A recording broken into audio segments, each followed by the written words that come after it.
pour intéresser le grand public, les médias, aux nouvelles religieuses de votre diocèse? Avez-vous des trucs? Dévoilez-nous vos trucs. En as-tu? Veux-tu m'en confier?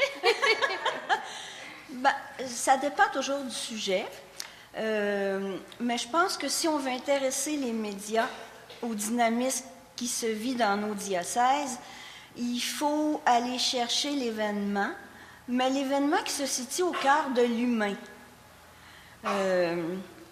Je me souviens, quand je suis rentrée en communication, j'avais eu dans une entrevue à faire, il fallait que je fasse un texte sur une famille qui devait faire baptiser son enfant. Et tout de suite, j'ai été interpellée par ce qui se dégageait de cette famille-là. Alors, il faut d'abord aller chercher l'humain. Parce que, vous savez, la parole, elle est aussi dans l'action. Et parfois, Dieu n'est pas nécessairement explicitement nommé, mais il est au cœur de l'action ou de la situation, qu'on parle d'une famille qui vit une situation en santé mentale, qu'on parle d'une famille qui vit une situation parce qu'ils ont perdu un enfant qui n'est pas né à terme. Alors, les médias, il faut les intéresser. Il faut faire l'événement. Il faut faire circuler la parole à travers la vie des gens d'aujourd'hui. Jasmine, tu viens de le dire, 38 ans. Donne-nous un exemple pour illustrer à quel point le rapport entre le monde et l'Église a changé, pour montrer ce changement rapide. Le rapport entre... Bon, écoutez, autrefois, les médias venaient nous chercher. Aujourd'hui, on va vers les médias. Ces gens-là sont devenus nos vis-à-vis, nos partenaires pour faire circuler la parole. Alors qu'autrefois, l'Église était un peu captive des médias, je vous dirais. Aujourd'hui, en tout cas, je ne sais pas dans ton diocèse, mais dans le nôtre, on vit... C'est pas toujours facile, là. Je nie pas que les médias, parfois, nous citent mal, nous rapportent mal, mais ils ont quand même envie de diffuser la bonne nouvelle. C'est bien. Jacinthe, oui. En 2005, votre mémoire de maîtrise en théologie portait sur le traitement du religieux dans les magazines grand public au Québec. Pourquoi un tel sujet et quelles ont été tes conclusions? Oh, c'est une vaste question, là. Moi, je 146 pages. T'as une minute. Merci.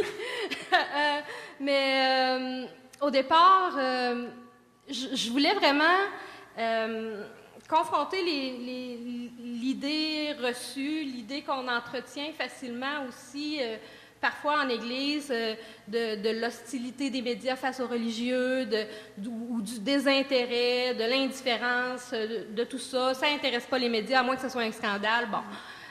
Donc, je voulais mettre un peu ces idées-là à l'épreuve. Et c'est ce que j'ai fait en ciblant les magazines grand public parce que, et non pas les journaux spécialisés dans la nouvelle, parce que la nouvelle, c'est... Le journal est tributaire de l'événement, de l'actualité, de ce qui se passe aujourd'hui, demain, après-demain à l'Assemblée nationale, mais le magazine est plus libre dans ses sujets. Hein? Alors, c'est pour ça que j'ai étudié ça. J'ai voulu approfondir différentes questions, puis j'étais très intéressée parce que Jasmine disait tout à l'heure l'expérience humaine, c'est ce qui peut rejoindre les gens, puis effectivement, ça a été...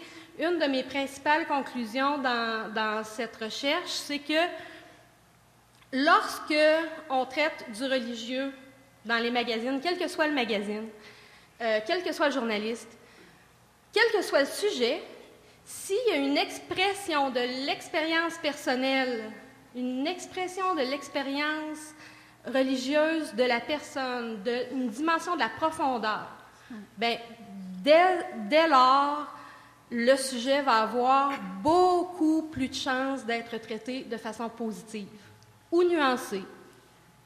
C'est bien. On pourrait lire ta thèse, ton mémoire de maîtrise oui, sur Internet. Oui, c'est en ligne. Chercher le traitement des Jacinthe La France, UQTR. Oui. Me permets-tu d'ajouter aussi l'importance j'emploie un mot peut-être qui est dur, mais de pas dans notre... dans la liberté de parole, de ne pas se ghettoriser qu'uniquement que dans des médias religieux. Le Christ a annoncé la bonne nouvelle sur la place publique. Alors pour moi, il est important qu'en Église, même si on travaille avec des pères, qu'on ait ce souci-là d'être présent sur la place publique, mais pas seulement dans des médias catholiques. Jacinthe.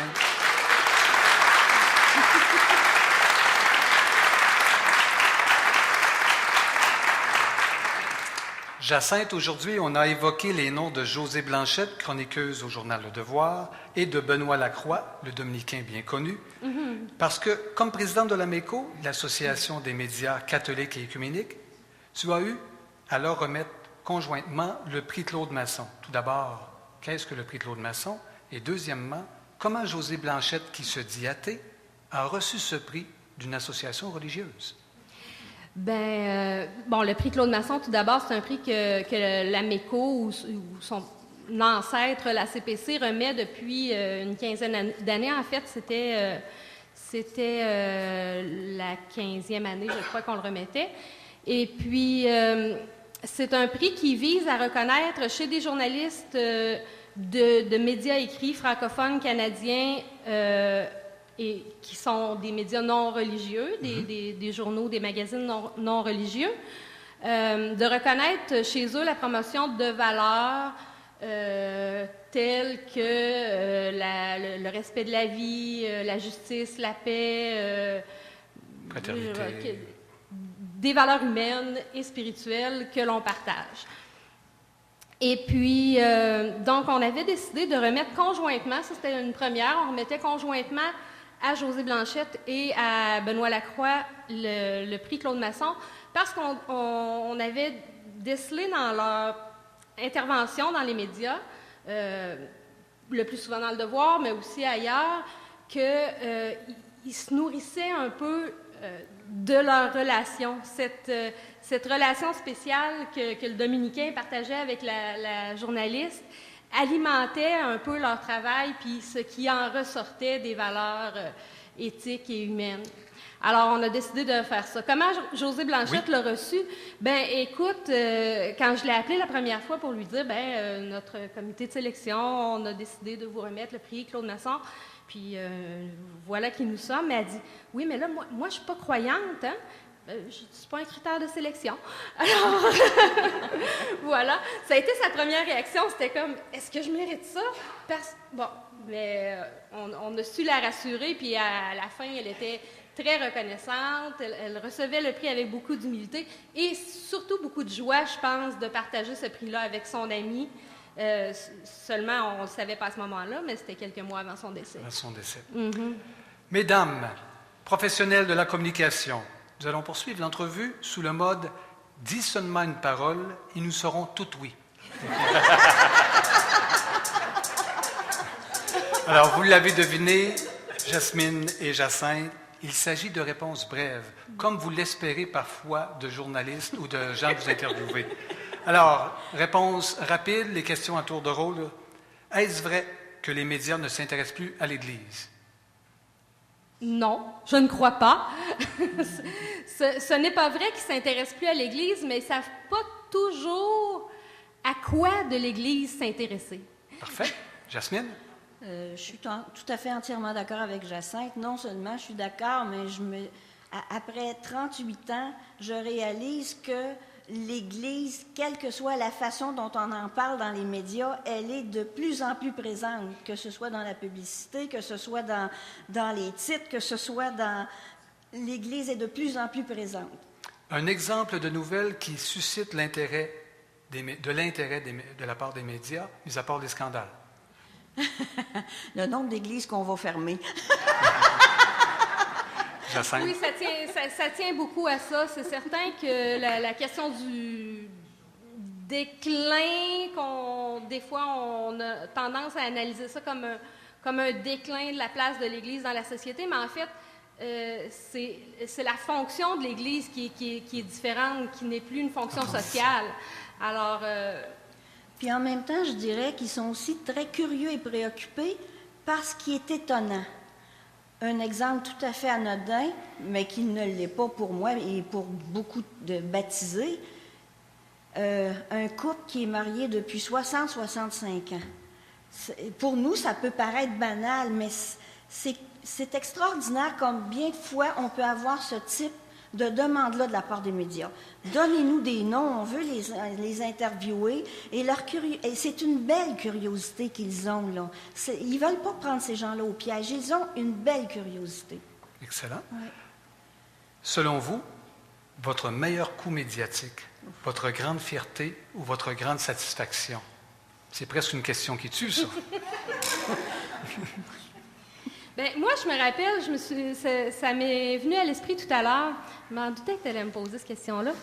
Et puis, c'est pas quelque chose qui a eu un grand retentissement, qui a eu une couverture à grand déploiement, des pages couverture ou quoi que ce soit, mais lorsqu'il y a eu la JMJ de 2002 à Toronto, nos diocèses, on avait un groupe interdiocésain qui se préparait à envoyer des jeunes à la JMJ. Puis, on avait approché le quotidien local, régional, le Nouvelliste, sachant qu'ils employaient des stagiaires à chaque été. On les avait abordés pour voir s'il n'y aurait pas un ou une de leurs stagiaires qui serait intéressé à se joindre à un groupe pour participer à la JMJ. Et ça a fonctionné. Et ça a fonctionné. Et cette personne-là qui était stagiaire est devenue journaliste aujourd'hui. Elle a déjà fait partie d'un de mes jurys sur les prix de l'AMECO, par exemple. Et moi, je crois beaucoup à l'importance des relations qu'on entretient avec les journalistes comme personnes, et non pas seulement comme des fonctionnaires ou des porte-paroles. On voudrait qu'ils rapportent ce qu'on dit, mais la relation qu'on entretient avec les journalistes, elle est très importante parce qu'elle est fondatrice de leur expérience du religieux. Merci. Jasmine, ton meilleur coup? Écoutez, moi, je fais longtemps que je suis en communication, mais ça fait pas longtemps que je suis directrice. Je dirais mon meilleur coup. Il y en a plusieurs, mais ce sont des petits coups. Mais je me souviens d'une couverture particulière qu'on avait eue lorsque chez nous, c'est une femme que l'évêque avait nommée comme coordonnatrice de la pastorale d'ensemble. Une femme en Église. Une femme en Église. Et ça avait surpris beaucoup de journalistes. Et curieusement, ça les avait beaucoup interpellés. Et la couverture qu'on avait eue, les gens s'étaient intéressés à la personne. Qui était cette femme-là?